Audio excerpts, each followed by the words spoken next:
Hello and welcome to this Bioprocess International Ask the Expert webcast.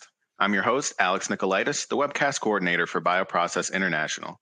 Before we get started, just a couple of notes. This webcast is being recorded and will be made available for replay in the multimedia section of our website. We've muted the audio lines, but we welcome you to type in your questions for our speakers in the question and answer window on your screen. After the presentation, we'll begin the Q&A portion and I'll ask our speakers your questions. Your questions in the Q&A window will only be visible to myself and our speaker. So thank you for joining us today. It's now my pleasure to introduce our speakers, Kyle DeLuca, Senior Scientist, Engineering, and Felix Millman, Specialist Engineering from Merck. Thank you for the warm introduction.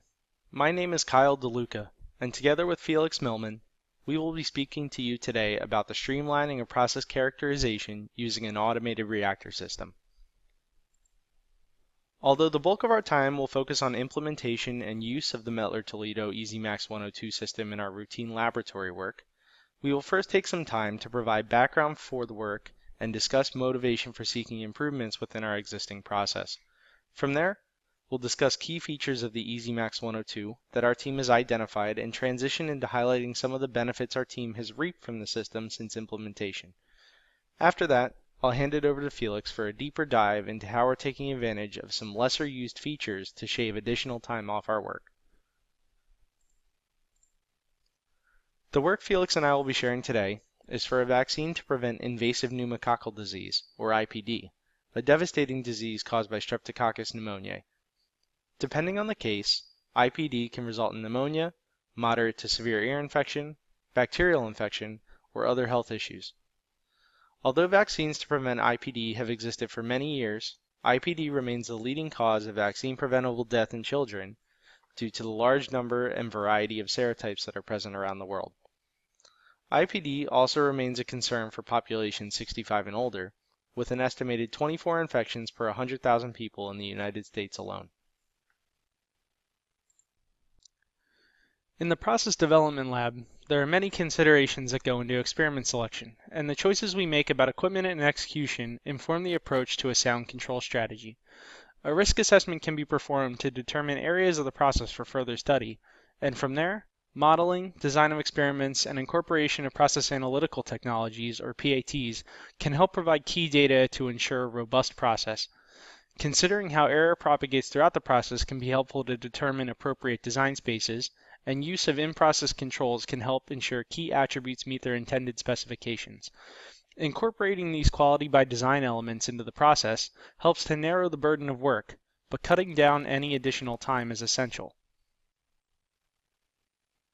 Making improvements to any established process is not a simple task, so we've distilled our process down into 4 key pieces. With a focus on automation, digitalization, and miniaturization, we've been able to brainstorm and implement new ideas that save costly raw materials and scientist time during execution, all while ensuring better traceability of data. Once a proof of concept has been established for any change, it is shared with the team for a period of time to collect feedback and understand any benefits of or drawbacks to implementation. Often, this feedback helps set sights on an ideal that we strive toward, making incremental progress with each iteration. Having open communication with the team allows us to understand where the biggest pain points are and what we can do to alleviate them. This iterative process informs how the team went from a place where we're just using a reactor system in our experiments to a place where the platform has been fully integrated into our work process.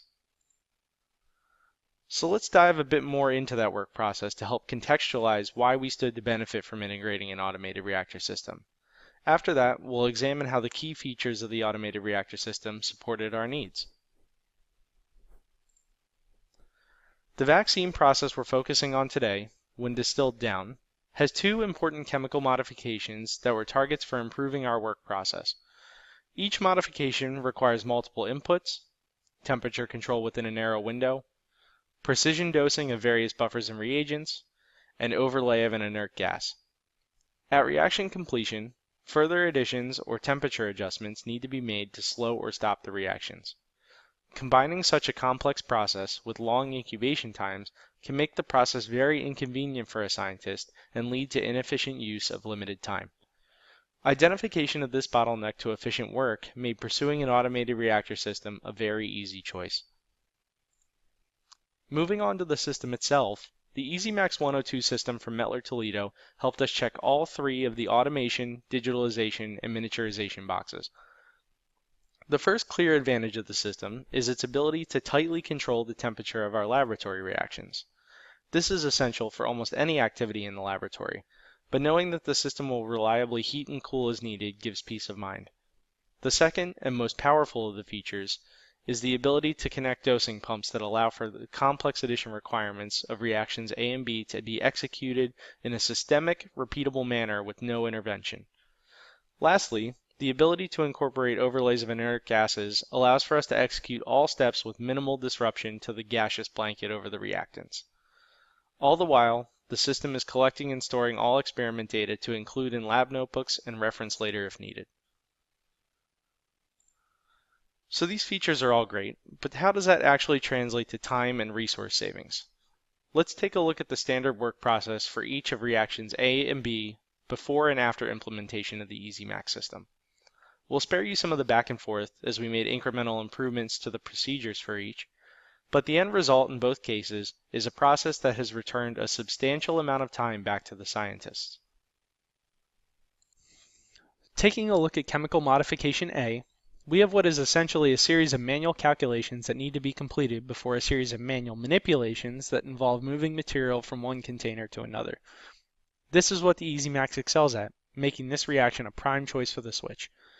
You can see two steps, the preparation of reagent A and the dilution of reagent B, that stay consistent across the old and new process, while the rest are taken care of by the EasyMax. Outside of those two steps, and without stealing too much thunder from Felix, all the user must do is input process values to generate an experiment template, load the template into the program controlling the system, prime the syringe pumps for dosing of reagents, and press play. Then, the scientist can return later to retrieve the cooled products after they have spent the duration of the process completing other work. You can see at the bottom of each column that this has allowed us to cut our processing time nearly in half, saving approximately 350 scientist hours per year. But I mentioned that we have a second chemical modification in our process, and for this one, we're going to focus on preparation of one of the reagents. Here, the EasyMax excels not only because of its ability to automate and save time, but because it provides a simple solution to a complicated problem. As mentioned before, chemical change B requires an inert atmosphere, and so does the reagent preparation due to the nature of the incoming raw materials. Preparing the reagent under such conditions, in which multiple additions and temperature monitoring need to be performed, is difficult because the scientist would be disrupting the atmosphere inside the reactor vessel. After weighing the input powder, just like in reaction A, the user is able to generate and upload an experiment template, prime the syringe pumps, and press play. At this point, they can walk away knowing that the system will take care of the complex additions as well as continuously monitor temperature to ensure the reaction is proceeding as expected. I've done quite a lot of talking about how this process change came about for us, but I think the real innovation here is finding a way to simplify use of the system for the dozens of scientists who may be working on this process. For that, Felix is going to walk through a novel solution we implemented to speed up the learning curve. Thank you, Kyle. Hi, everyone. This is Felix. I'll be concluding our presentation with a section on using R-Shiny in tandem with the EasyMax 102 system. So there were several factors that led us to explore developing software to support our recipe building workflow. So our experimental process often requires groups or blocks of steps to be repeated in series. So you might have a heating step, and then a reagent addition step, and then a cooling step, and those three steps treated as a block, and then that block repeated multiple times. So creating a recipe manually for each of these blocks would be pretty time consuming. However, a programmatic automated approach improves the efficiency of generating that type of a recipe. Next, our process often uses calculated parameters or process-specific parameters. So there are often parameters mid-recipe that need flexibility and that change based off of initial conditions. So based off of the amount of reagent that you're adding in the process, based off of the type of reagent, that might alter a calculation later on in the recipe and change a variable within the recipe. So being able to have the flexibility to change parameters within the recipe itself based off of initial conditions is really valuable to us. And kind of all three of these steps culminating in the last one in terms of error prevention, with all of our calculated parameters and our process-specific parameters, having to calculate them or find them offline and then add them manually to our recipes where we have multiple blocks of steps. We're really compounding the chance of an error or a transcription error occurring somewhere within the recipe, and it becomes very difficult to check. The longer the recipe gets, it becomes much more difficult to check for these types of transcription errors. So implementing software automation helps reduce the likelihood of that happening and gives us more confidence in the recipes that we're creating. So how did we go about creating the application? What was the methodology, and how do we have the app interfacing with iControl? So a neat feature of iControl is that we can use an iControl formatted XML file as an experiment template to create recipes from. So with that in mind, beginning with an iControl XML file as a foundation, we replace the values that need to be made into variables with text placeholders. So you can see in the top panel, that's what we've done. We've taken a temperature value and replaced it with a text variable called temp reaction. And the purpose of having the text variable there is to be able to search for it later on in a programming language and replace it with the desired value. So that's what we do next. We use a programming language, either Python or in this case R, to read in the XML file and replace instances of these types of placeholders with user-defined values, calculated values within the script, or database values from an external database like an Excel spreadsheet. Finally, within the script, we're calling the program to create a new XML file, replacing the text placeholders with new values and returning the iControl ready XML file to the user. So now the XML file is complete with the required values, and the user is able to upload this XML file into iControl and have their experiment be generated. So an example application is described in the results section in the bottom, where we have the application on the web. The user puts in their specifications into the app and hits download, and then the user takes that downloaded file and uploads it into iControl, generating their recipe that's ready to run. So now that we've described the methodology of how our apps work, we'll next go into the user interface of our applications and how we've been able to build certain features into them that have proved helpful for our end users. First is password protection. So we're able to use a password to protect sensitive information within the app and limit access to full functionality of the app. We have a set of variables that are set as an example so that we can demonstrate the application as we're doing in this instance without a password. However, full visibility to the process-specific and sensitive information contained within the dropdowns or within the pre-populated values, those are only made visible via the keyword or the password that is limited to a select group of people on our team. Next, we've been able to deploy our applications to the web. So that's been very helpful to distributing the application. Instead of everyone who needs to use the app needing to download a specific type of software on their desktop machine, they're simply able to use the link to access the software and to use the application, which significantly simplifies the distribution and scaling of our application to our lab team. Next, we've been able to add in some features to the interface in order to improve the user experience of the app. For example, in the table on the right, once you hit download and the application is run, the user is provided a final summary of the calculated values, which will be input into iControl, which provides a measure of feedback and the ability of the scientists to check those values and to have an understanding of what their final recipe and parameters will look like once those are uploaded into iControl. And finally, once the user has hit download, the result is a final output XML file. So the application provides the user a downloaded XML file for direct input into the iControl software. So that file is easily locatable.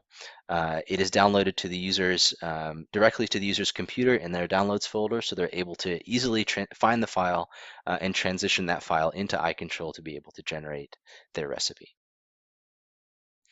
So now some of you may be thinking, how can I get started building applications for my own lab team?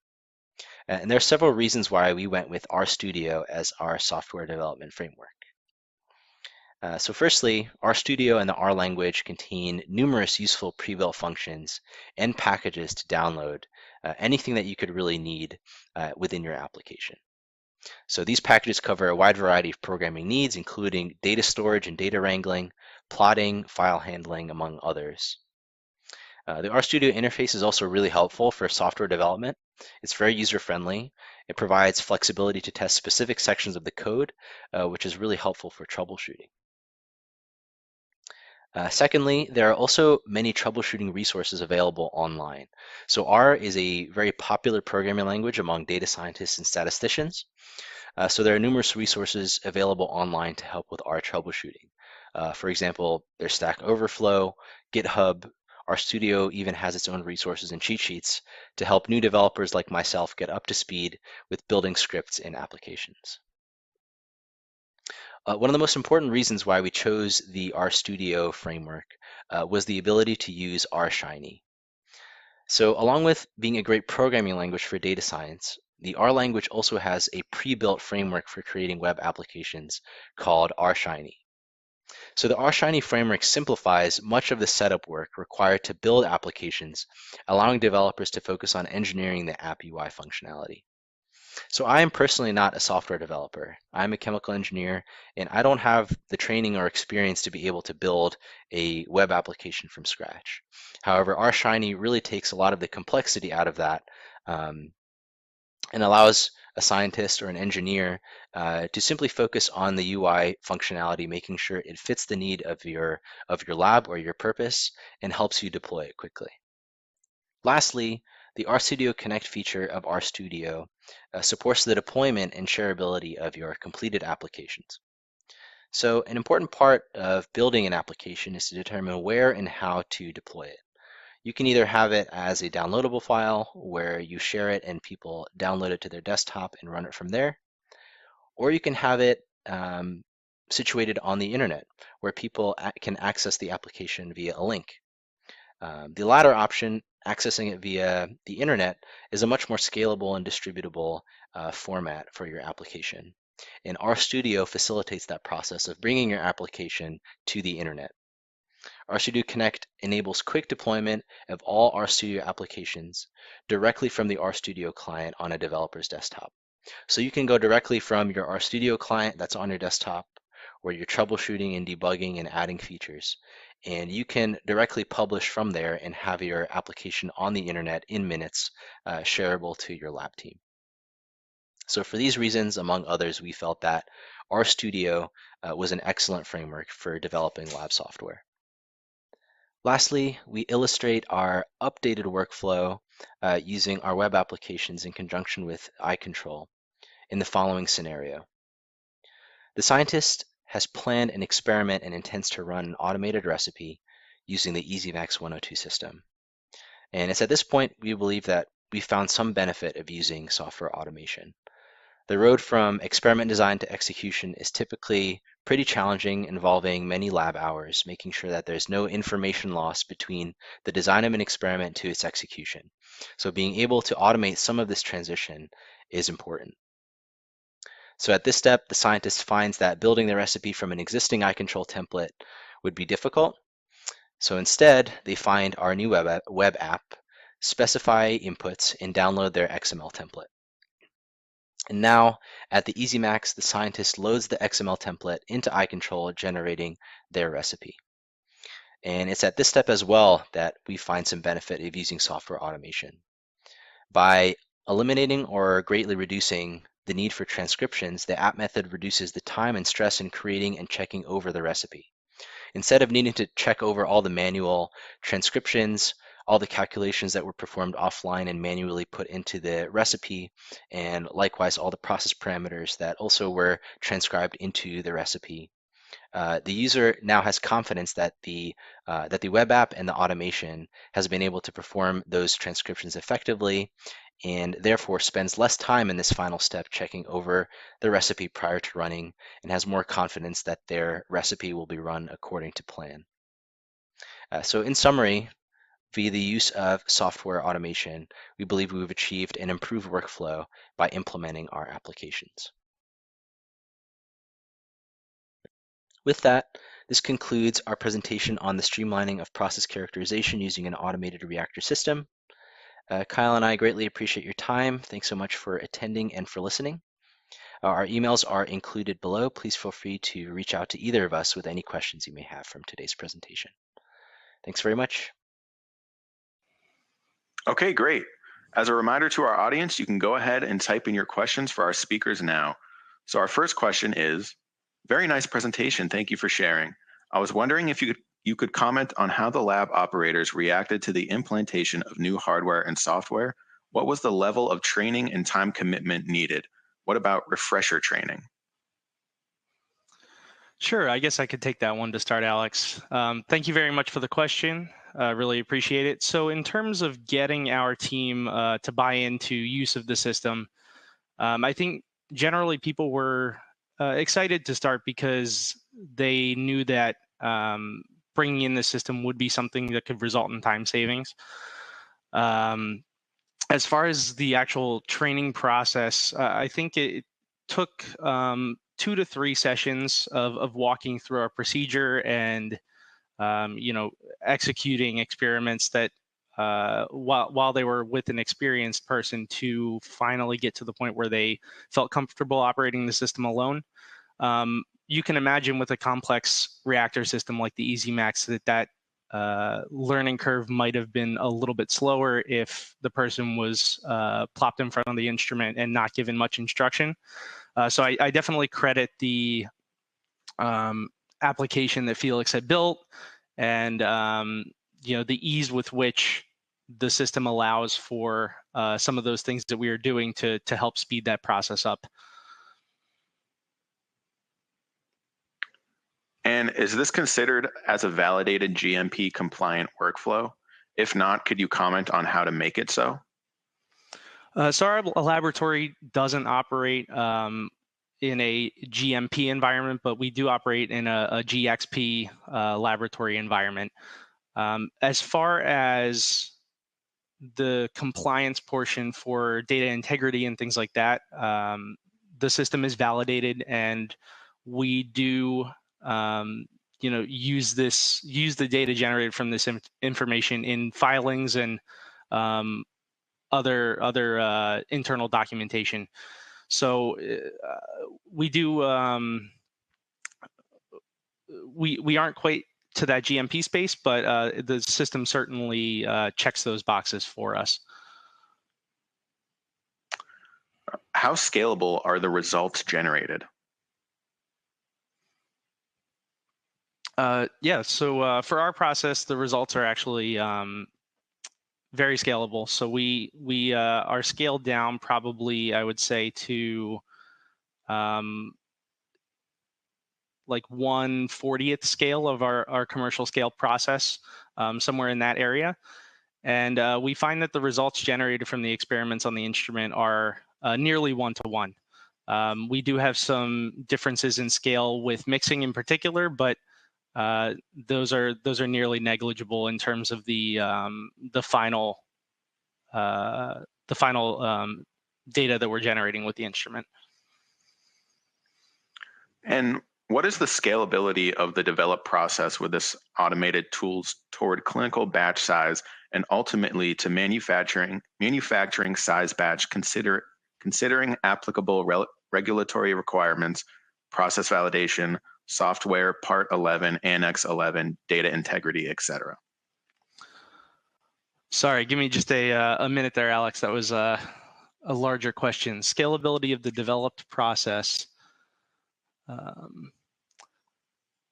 So this is sort of similar to the last question, but our lab scale process, like I said, we're running it 1/40th scale, give or take, depending on the batch size we're working with. And our clinical batch sizes were, in some cases, double, triple, 4 times the size. But like I said, when we are designing our experiments, I mentioned in the presentation, we look to identify those variables that are going to scale well, right? So we're looking into, how does our we're not just looking at mixing speed necessarily, but maybe we're going to look into doing some fluid dynamics modeling to determine if the turbulence generated by that mixing is going to be comparable across all the scales that we're working at.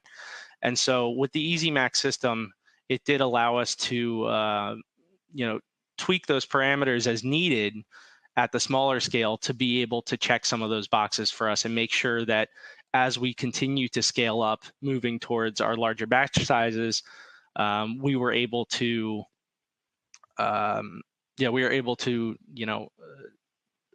ensure that data was comparable, I guess.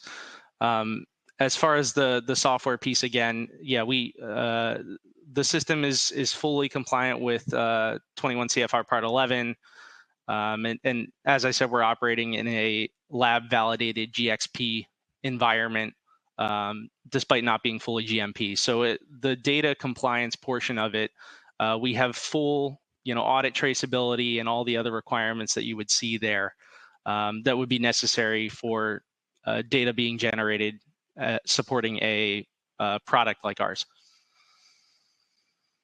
Great. So our next question is, thanks for sharing this work. What other workflows in your laboratory could benefit from this combination of hardware automation and our Shiny operator interface? Absolutely. That's a great question. It looks like we might have lost Felix. Otherwise, I would have him answer this one for us. But so really the areas that we want to focus on with, generation of applications like the one Felix mentioned was anything that's going to help us simplify our process for the people running the scientists in the laboratory. So a good deal of our process in particular is heavily manual, but a lot of the places that you're able to utilize the software involve any kind of data handling or data storage solutions. So, and looks like we got Felix back there. Perfect. So, I think we have identified the EasyMax as an easy place to do this, but some of the other places that we've generated similar apps are really anytime we're doing any kind of complex calculations or things that when we're working, the scientists may need an additional amount of time in the lab, and we want to be able to reduce that for them. So I'll hand it over to Felix, and maybe he can talk a little bit more about the applications. Felix, were you able to catch that question there? Yes, I was. Thanks, Kyle. Okay. Can you hear me? We can. So I think the benefit of using software automation is that it's really applicable to a wide variety of systems. All you really need is sort of a point of entry into a system, like an input. For example, we've developed an application for label generation, and we use it like a Word document to generate those labels. And what software automation can do is that it can pull that into an application and allow a programmer or a user to create an application, and really provides a lot of flexibility to being able to edit that quickly. So you can take any piece of software, any application that has a particular input. In the case of iControl, you had an XML file. Perhaps another piece of software would have another similar kind of a document or a data structure that you could also manipulate in a similar way, and you'd be able to build an application that would scale to that piece of equipment. So I guess as another example, not maybe a piece of hardware that we're using, but a label generator where we have an input, a document that we can edit, and that applies to that particular process. I think you could conceive of another application where you'd be able to apply it to a different piece of software using a similar methodology. But yeah, thanks for your question. Awesome. Thanks, Felix. So it looks like we're running a bit short on time. If we don't get to your question, we'll be passing them along to Kyle and Felix, who can follow up with you directly. So please go ahead and continue to type in any questions you have, and we'll get those passed along. The last question for the webcast is, can this system be integrated with CFD softwares? So I can say within our laboratory, at least, we're not utilizing any kind of functionality like that. I personally am not fully aware of the Mettler Toledo suite of products. I know they have quite a few different softwares available that can interact with the Easy Max 102 system. However, I'm not aware of any CFD software that interfaces directly with it, at least from my knowledge. But I think, like I said before, utilizing the outputs of some of those softwares in terms of being able to tell the turbulence generated within our mixing vessel, or some of those other parameters that you may be looking at, and being able to then directly modify and control your lab scale process by substituting in those parameters in a matter of seconds is really the main benefit here for us.